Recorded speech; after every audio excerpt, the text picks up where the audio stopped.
Hello friends, அஸ்ஸலாமு அலைக்கும். இன்றைக்கி யோசிச்சுட்டு இருந்தேன் என்ன பண்ணலான்ட்டு. டக்குன்ட்டு பிரியாணி, மட்டன் பிரியாணி பண்ணலான்ட்டு யோசித்தேன். ஆனால் யூடியூப் திறந்து பார்த்தா அந்த மசாலா இந்த மசாலா பிரியாணி மசாலான்னு சொல்கிறாங்க. அதனால் எந்த ஒரு எக்ஸ்ட்ரா மசாலா சேர்க்காம வீட்டில் இருக்கிற மசாலா வச்சு சிம்பிளாக டேஸ்டியாக பிரியாணி செய்யலான்ட்டு பார்க்கலாம். வீடியோக்குள்ளே சூடாயிடுச்சு. இப்போது பிஸ்மில்லாஹிர் ரஹ்மானிர் ரஹீம். இப்போது ஏலக்காய், பட்டை, லவங்கம் வெங்காயம் போட்டுக்கணும்.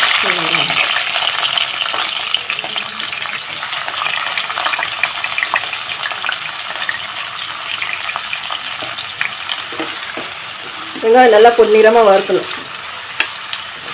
வதங்கணும். நல்லா பொன்னிறமாக கோல்டன் ப்ரௌன் கலர் வந்தால் தான் இஞ்சி பூண்டு பேஸ்ட் போடணும். அது வரைக்கும் நல்லா வதங்கணும்.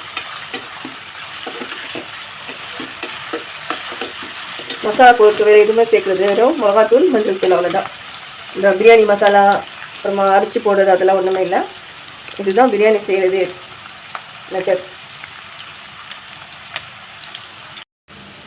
இது நல்லா அப்படி பொன்னிறமாக வந்துடுச்சு. இப்போ இந்த ஸ்டேஜில் இஞ்சி பூண்டு விழுது போடணும். ஸ்மெல்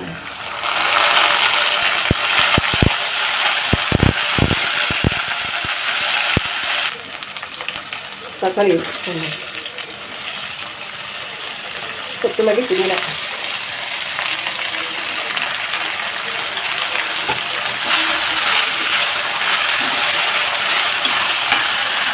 மிக்சியில் லெமன் ஜூஸு, அந்த இதெல்லாம் எடுத்து ஜூஸாக பிஞ்சு வச்சுக்கணும்.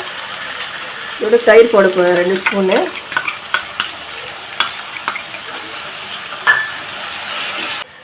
கொஞ்சம் மஞ்சள் தூள், மிளகாத்தூள், காரம் தேவையான அளவுக்கு போட்டுக்கோங்க. காரம் நான் ஒரு ஸ்பூனு 1 ஸ்பூன் போட்டிருக்கேன். ஸ்டேஜில் 1/2 கிலோ மட்டன், சால்ட் 1 ஸ்பூன் போட்டிருக்கேன். அப்புறமா தேவைப்பட்டாக்கா அப்புறமா போட்டுக்கலாம். அப்புறமா செக் பண்ணி பார்த்து உப்பு சால்ட்டு போட்டுக்கோங்க.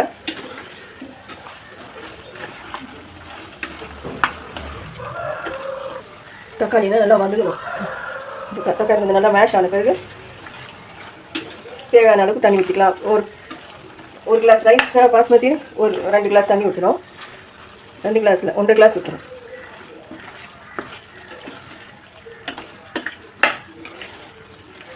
நல்லா ஊறி இருக்குது இல்லையா அரிசி, அதனால் 1.5 கிளாஸ் தண்ணி ஊற்றணும். 1 கிளாஸுக்கு 1.5 கிளாஸ்.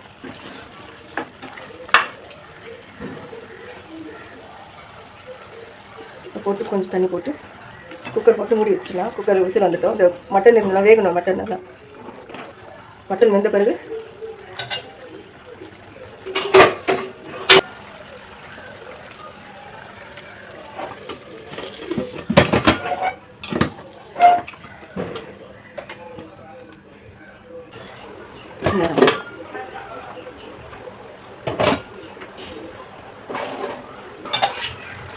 நான் சொன்னேன் இல்லையா, 1 கிளாஸ் அரிசிக்கு 1.5 கிளாஸ் தண்ணி ஊற்றணும்.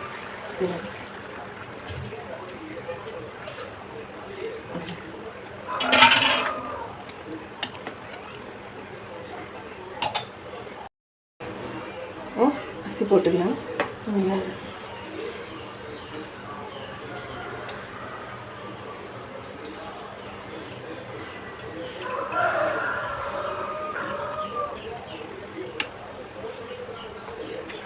அவ்வளோதான். அந்த கலர் ஒன்றும் போட தேவையில்லை.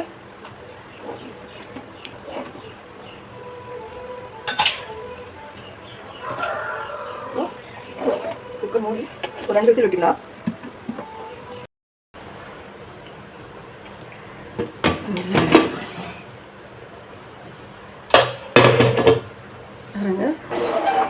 சூப்பராக ரெடி ஆகிடுச்சு மட்டன் பிரியாணி. உதிரியாக